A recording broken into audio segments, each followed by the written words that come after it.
Good afternoon, I'm Alan Unell, and this series of videos is Healthcare Advocacy, where we address problems in the healthcare system and then take actions to try and make a better system for all of us. We have a lot of topics today, including some fantastic research into cardiac repair, but before we get to that, down below in the YouTube description box, you'll see a link to the Healthcare Advocacy newsletter, which is the text for today's video. You can go there, subscribe for free, have it delivered to your inbox almost every day. And it has tons of resources. What to do in case your claim is denied. What do you need to do if you need an abortion? And all of the medical journal references and studies and news reports, all those links that I reference and the actions, they're all in that newsletter. So let's get started.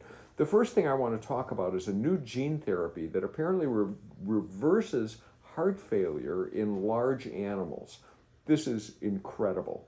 A new gene therapy apparently can reverse the effects of heart failure and restore heart function in a large animal model. The therapy increases the amount of blood the heart can pump and dramatically improves survival in what a paper describing the results called unprecedented recovery of cardiac function. Currently, heart failure is irreversible.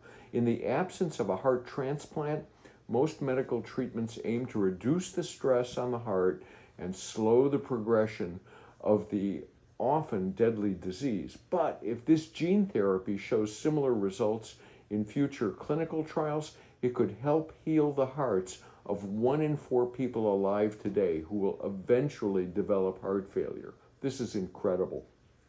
The results are published in NPJ Regenerative Medicine, and of course there's a link to that, to their published report in the newsletter. Gene therapy seemed to improve the heart function on the microscopic level with better organized heart cells and proteins. The researchers hope that the CBIN1 role, that's the gene, the master regulator of heart cell architecture, could help gene therapy succeed and introduce a new paradigm of heart failure treatment that targets the large muscle itself. This work was actually done at the University of Utah, and their newsletter report is there in my newsletter. I want to talk about DACA and the ACA. There is a biased federal judge who now has denied DACA recipients access to Affordable Care Act health insurance in 19 states. I get so tired of these Republican assholes. Okay, anyway, a federal judge in North Dakota has ruled in favor of 19 states that challenged a Biden administration rule allowing, for the first time, enrollment in Affordable Care Act coverage by people brought to the U.S. as children without immigration paperwork. They're called Dreamers.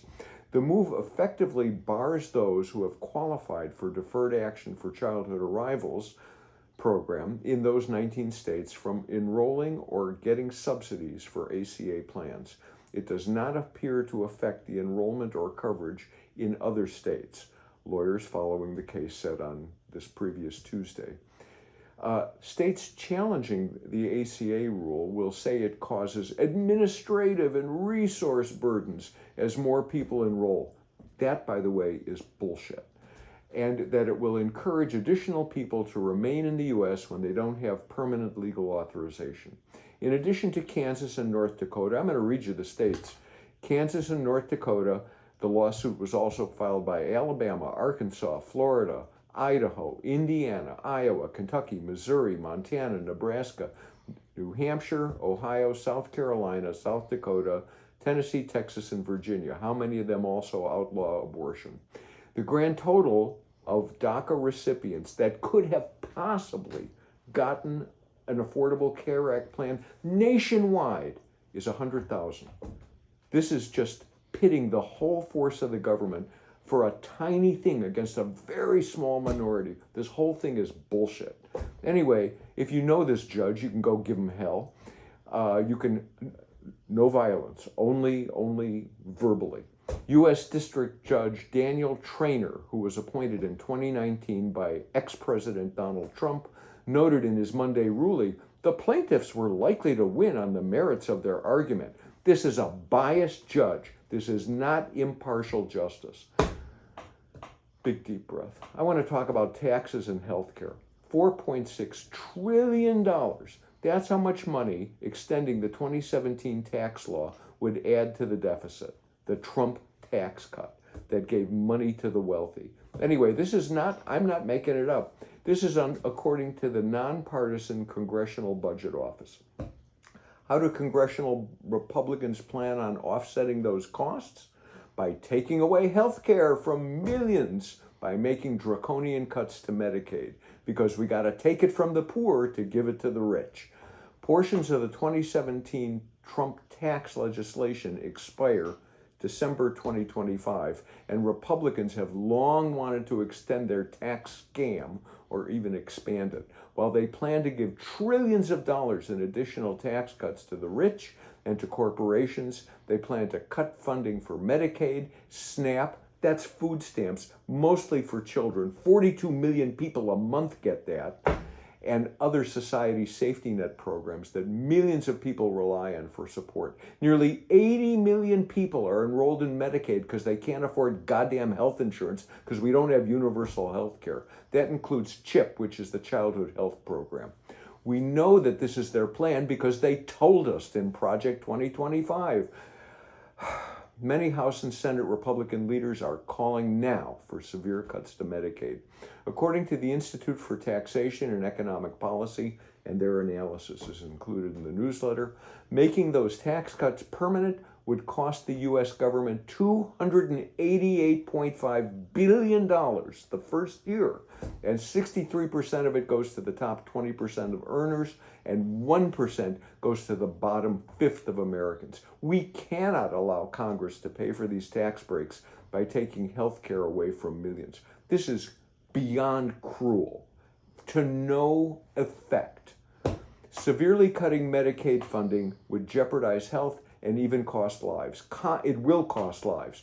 Congress must do everything in its power to stop this unscrupulous attack on Medicaid and other human needs programs.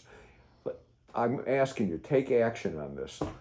Let's let our members of Congress and senators know that bankrupting Medicaid to give money to the wealthy is just wrong. You can call or email them. I'll put a link to a website, so if you put in your address, it'll come up with the phone number or email for any representative you have. Or, my favorite, on your cell phone, send a text message to 50409, that's ResistBot, and the message is sign, S-I-G-N, space, P-J-E-I-J-W. Sign, P-J-E-I-J-W to 50409. Let me tell you, I'm going to read you what the email is that you'll send them. But if it's your first time using ResistBot, the software will ask for your name, your address, your phone number, and your email to make sure that it correctly locates your elected officials. Okay, here's the message. As your constituent, I am urging you to reject any proposal that calls for making cuts to Medicaid, including turning it into a block grant or other funding caps or restrictions. You know, I'm going off script here, but let me tell you, when they make it a block grant, what happens is the states wind up spending the money on something different. Okay, slashing Medicaid to pay for the extension of the 2017 Tax Cuts and Jobs Act or other tax provisions is totally unacceptable. According to the Congressional Budget Office, extending the Tax Cuts and Jobs Act would add $4.6 trillion to the deficit. The majority of benefits of the tax plan would go to the wealthiest 20% of Americans. The bottom fifth of Americans would receive 1%. We cannot keep allowing the passage of these unfair tax policies that disproportionately benefit the wealthy by making low-income and vulnerable communities suffer, including by taking away health care from millions. That's not good for society or our economy. I urge you, reject the tax cuts or changes to Medicaid that will take away health coverage or make it cost more. Thank you. That's what I've got for you today. Down below, you can like, share, subscribe. Please do that. You can also send me comments here on YouTube or at healthcareadvocacy1, all one word, at gmail.com. If there's a topic you want to see or research you want done, let me know. I'll do it. Have a good day. Talk to you later.